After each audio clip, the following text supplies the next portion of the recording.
When people think about medieval warfare, they usually picture swords first. But a lot of the smartest weapons in the Middle Ages looked almost basic because they were designed to solve real battlefield problems like heavy armor, tight formations, and the need to equip armies fast. In this video, we're looking at 5 medieval weapons that seem simple at a glance, but were genuinely clever. The poleaxe, the warhammer, the rondel dagger, the goedendag, and the billhook. Number 1. The poleaxe. When people hear medieval weapon, they often jump straight to swords. But in late medieval Europe, especially in the 1300s and 1400s, some of the most demanding fights were between armored men on foot. Once plate armor became common, a sword was still useful, but it wasn't always the easiest way to get results. That's where the poleaxe comes in and quietly shows why a simple design can be brilliant. At first glance, it's just a wooden shaft with a metal head. Look closer, and the head is usually a compact combination of tools: an axe blade on one side, a hammer face or flanged beating surface on the other, and a spike on top. Many examples also have a metal spike on the bottom end, so both ends can matter. The genius is that this is not random decoration. Each shape answers a specific problem that armor creates. A cutting edge is great against cloth, leather, or mail, but plate changes the math. Against hard armor, impact and control start to matter more than slicing. The hammer face focuses force into a smaller contact area, which can dent plates, rattle a fighter, or break balance, even when it doesn't cut through. The top spike adds a serious threat against thinner sections and the inevitable openings that armor needs for movement. The axe blade is there too, but it's often smaller than people expect because it's not meant for chopping through steel like a wood axe. It's more about catching, punishing exposed areas, and creating awkward angles that make defense harder. The poleaxe also gets smarter in the parts people ignore. Many were fitted with long metal strips called langettes running down the shaft. That protects the wood from being hacked apart in a clinch. Some have side projections or small spikes near the head, and some have rondels, disc-shaped guards, on the shaft to help with hand protection and weapon control. Even the way the head is mounted matters. Sockets, rivets, and metal collars are all about keeping the head from loosening when it takes repeated impacts. It helps to compare it to the halberd, because they can look similar from a distance. A halberd is often thought of as an infantry formation weapon, longer with a bigger cutting blade, built for ranks of medieval soldiers. A poleaxe tends to be a bit shorter and more compact, tuned for armored men who expect close, technical fighting on foot. That difference is why the poleaxe shows up so often in depictions of elite guards and in formal combats. It's also why the weapon appears in serious training sources. There are manuals that focus on fighting with the axe on foot, like the 15th century French work often referred to as Le Jeu de la Hache, and masters such as Fiore dei Liberi describe armored combat where pole weapons make perfect sense. That's a strong hint about status. The poleaxe was common in the hands of men-at-arms, bodyguards, and elite infantry who expected to face armor with armor. It also makes tactical sense without being complicated. A longer weapon controls distance. A shorter weapon gives speed in tight spaces. The poleaxe can do both because a fighter can change grip and use reach when there's room, then work closer when bodies collide. The silhouette is simple, but the design is basically a late medieval answer to the armor arms race. And once you notice that armor-drove design pattern, a weapon that looks even more like a regular tool starts making a lot more sense. Number 2. The warhammer and crow's beak. The warhammer can look almost boring. It's a handle with a small head, and that understatement is exactly why it worked. As armor improved, anything that relied on a wide cutting edge had to work harder to get the same effect. A hammer does the opposite. It takes the energy of a swing and concentrates it into a smaller surface. That change sounds minor, but it can be the difference between a hit that glances off and a hit that actually disrupts an armored opponent's protection or posture. A lot of medieval armor wasn't one solid shell either. You often have layers, padded cloth underneath, mail in key areas, and then plates on top. A weapon that hits with focused force can compress those layers and transmit shock in a way that a broad blade can't. Some hammer faces even had ridges or short flanges to reduce slipping on curved armor and to make the impact less likely to skate away at the last moment. Many warhammers add a spike on the back, and this is where you see the famous crow's beak idea. The French term bec de corbin literally means crow's beak, and it describes the shape well. A narrow, aggressive point meant to press into armor where a blade would slide. It's not a guarantee of punching through the thickest plates. It's smarter than that. Armor has to flex at joints and overlaps. Helmets have edges and seams, and the whole system has areas that can't be equally thick. A beak-like spike threatens those realities. It can catch on edges, bite into weaker spots, and force an armored fighter to respect angles they might otherwise ignore. There's also a balance advantage that doesn't get enough attention. A large axe head can feel top-heavy, which slows recovery after a swing. Many warhammers keep the head compact while still being effective, so the weapon stays controllable. That matters in a crowded fight where you might need to change direction quickly or avoid getting tied up. Some versions were designed for mounted use, short enough to manage with one hand, while others were longer, closer to a pole weapon, to add reach and leverage.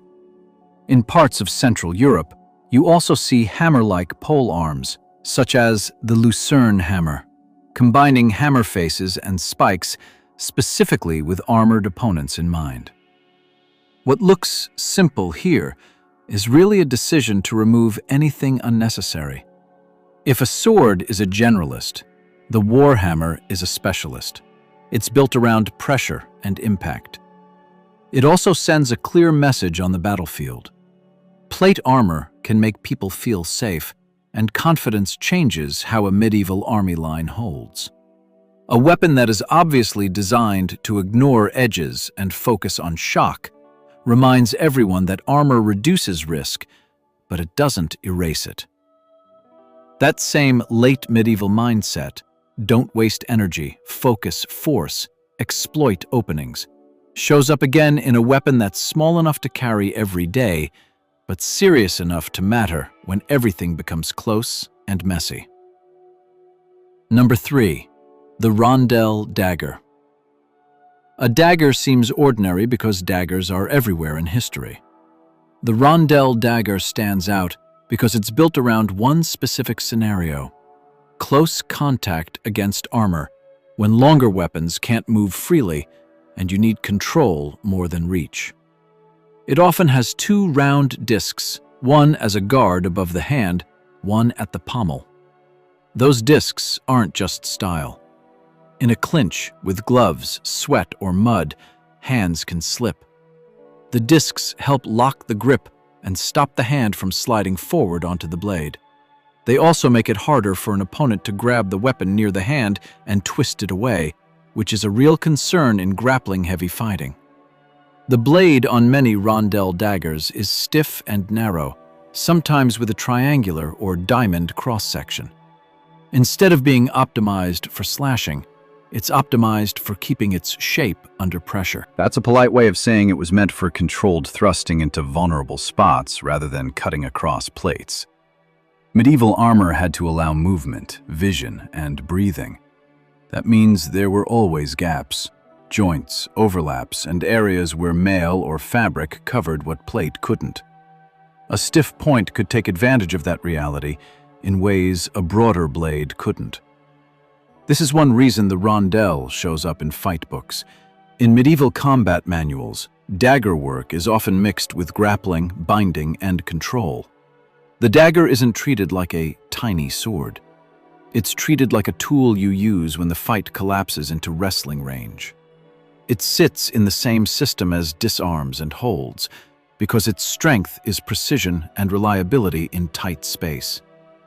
You also find rondel daggers in art, on tomb effigies, and in surviving collections, which shows how normal they were as part of a fighting kit. There's also a social side. Daggers were common across many classes: knights, professional soldiers, and civilians. In cities, carrying a dagger could be normal, sometimes regulated by local rules, sometimes part of everyday dress. So the rondel sits at a crossroads between battlefield gear and personal sidearm. Some dagger types, including the misericord in certain contexts, are associated with the grim task of dispatching badly wounded fighters after battle. That detail is unpleasant, but it shows how practical medieval weapon design could be. People built tools for the realities they faced, not for clean stories. What makes the rondel dagger feel genius is that it doesn't pretend to be universal. It's narrowly focused, secure grip, stiff point, reliable control at the shortest distances. That's why it kept showing up even as other weapons changed. And if you step back from individual clinches, medieval warfare was also about numbers, how towns and armies equipped large groups quickly. That's where a weapon that looks like a club with a nail in it starts to look a lot less crude. Number 4. The goedendag. The goedendag is one of the clearest examples of medieval practicality. Visually, it's almost nothing. A thick wooden staff, more like a sturdy club than a spear, with a metal spike set into the top. No fancy curves, no complex guard, no moving parts. The intelligence is in how that simple build matches militia warfare in places like Flanders during the early 1300s. Town militias could field a lot of infantry, but they couldn't equip everyone like a knight. They needed weapons that were cheap, durable, and effective with basic training. The goedendag fits that perfectly. The heavy shaft delivers serious blunt impact, even if technique isn't refined, and the spike gives the formation reach and a clear threat that discourages an enemy from rushing straight in. A pure club struggles to control space. A pure spear can be risky if an opponent gets past the point. A goedendag gives both options in one solid package. It's often linked in popular history with Flemish forces and battles such as the Battle of the Golden Spurs in 1302. Medieval chroniclers don't always describe weapons in detail the way modern readers want, so historians debate exact shapes and terminology. You'll sometimes see the name explained as meaning "good day," possibly from a greeting or a nickname, but regardless of the word's origin, the concept stays consistent. A compact infantry weapon that combines a stabbing point with a punishing staff. Some reconstructions show the upper part reinforced with iron bands, which would make sense for durability where the most stress happens. Another genius detail is that the thick shaft itself is a feature. Spears can snap and lighter pole arms can be cut, but a heavy club-like staff is hard to damage quickly, especially in the kind of chaotic pushing and shoving that happens when formations collide. That durability matters if you're equipping hundreds of townsmen who can't afford delicate gear. The goedendag also says something important about who could be dangerous in the Middle Ages. Medieval war wasn't only nobles in shining armor. Cities, guilds, and local forces mattered, and they often succeeded through discipline and smart equipment. A weapon like this rewards teamwork and formation fighting. It's not about individual duels. It's about making a wall of simple tools that's hard to break. Once you accept that idea, the next step is easy to understand. If communities already had cutting hooks and pruning tools, turning those shapes into battlefield weapons wasn't a big leap. It was just another way of keeping things practical while making them more effective in a fight. Number 5. The billhook and the military bill.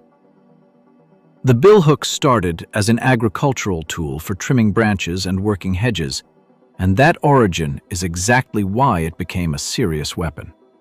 In medieval Europe, especially in England, people already knew the shape, knew how to maintain it, and knew it could bite into tough material. The war version, usually called the bill, grew into a dedicated polearm, a hooked blade on a long shaft, often with extra spikes, a reinforced socket, and sometimes a sharpened back edge.